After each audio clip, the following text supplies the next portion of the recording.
Historia gjatë këtyre 2 dekadave na ka treguar se BDI-ja si parti gjatë këtyre 23 viteve të funksionimit e ka treguar fatkeqësisht se shumë parti më të vogla dhe shumë individ i ka shfrytzuar për një përdorim. Kështu zaten ka bërë edhe me zotrin Sela dhe Taravari në vitin 2017 kur deputetet e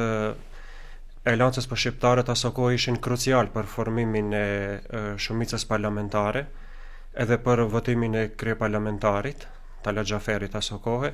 mirë po nuk shkuan as 3 muaj edhe ato u përjashtuan nga qeveria në vitin 2017.